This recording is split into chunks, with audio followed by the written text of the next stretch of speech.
something about, you talk about the philosophy of the manifesto. Where is the evidence that people want to run their own schools, want to form their own collectives, want to do all these things, when most people want to sit at home? We were using the analogy earlier of you seem to want to create a nation of Linda Snells and Hyacinth Buckets. I think we'll struggle to do that, but the evidence actually it's more anecdotal, I will fully agree, but it's what we see, it's what I see going all around the country. There are citizens who want to be active. There is still in this country a tremendous tradition and a tremendous will to get on with doing things.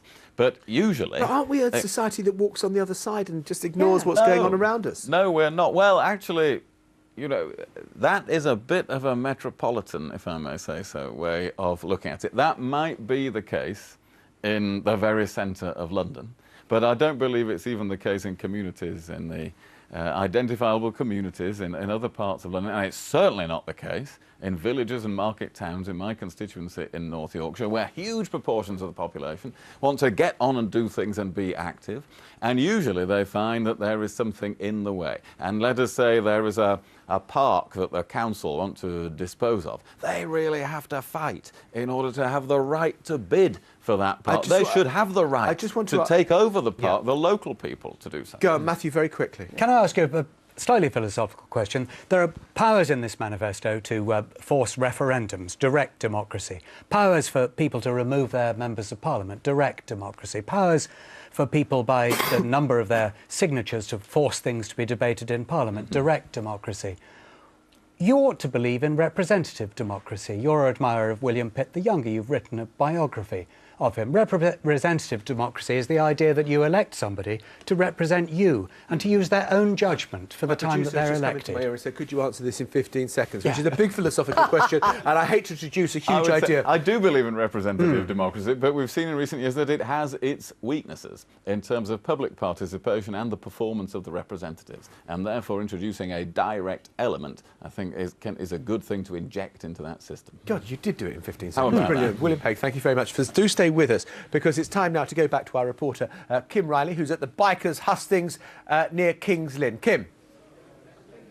Yeah, hi. Well, before they ride off into the night, I've got four of the people who are here staying back to talk to us. Let's talk to Nick, first of all, from the Motorcycle Action Group. Why did you hold it here, first of all? Let's just ask you that.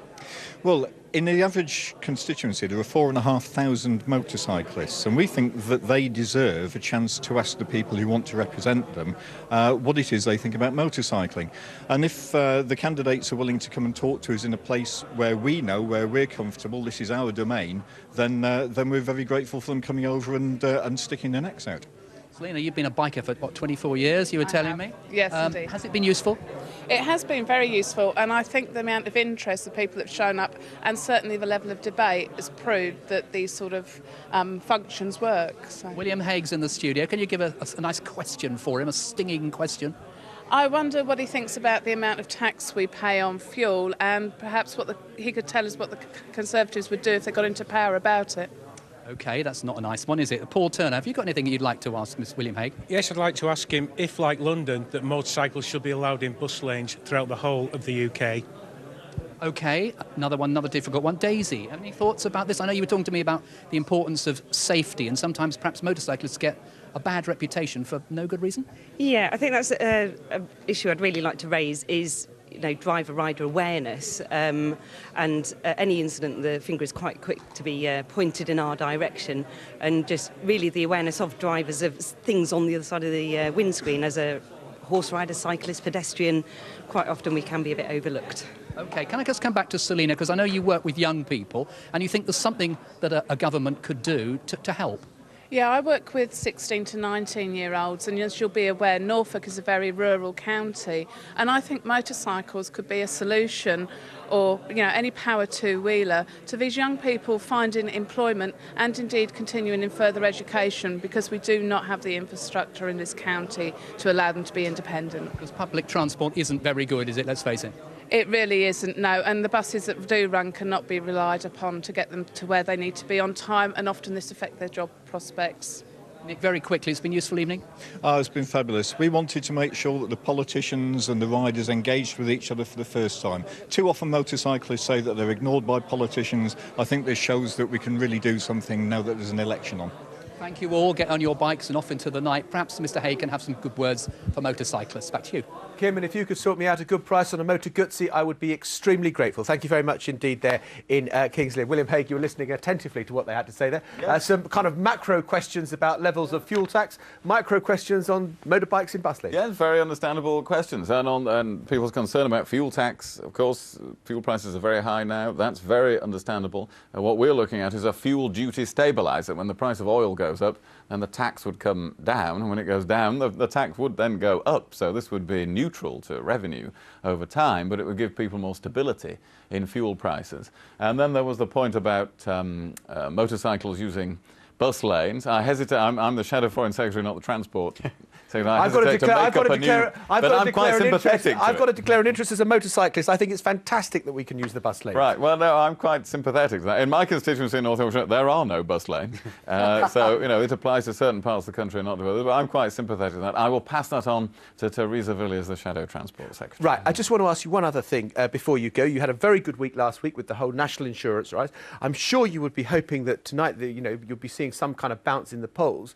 And yet I think a Times poll for tomorrow morning shows you only with a 3-point lead and Labour narrowing the gap. If things are going so well, what's going so wrong?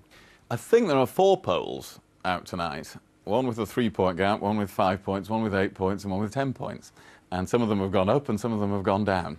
And the moral of that is don't take too much notice from one day to the next about opinion polls. What do you think the trend is? I don't see much of a trend in opinion polls. I think out there in the country we have the advantage. I think if the election was today, we would win it, but we are not complacent about it at all. We recognise there's 3 more weeks to go, lots of undecided voters, the leaders' debates all to come. We've got a lot of work still to do. OK, William Hague, thank you ever so much for being with us here on the Campaign Show. And just to say that you can get in touch with us either by email at campaignshow@bbc.co.uk or you can text us on 61124. Now, in this election, none of the main party leaders has ever fought an election as leader before. But when was the last time that happened? Well, here's a clue. It was the year that Matthew Parris entered the Commons as a bright young thing. It was the year when David Dimbleby looked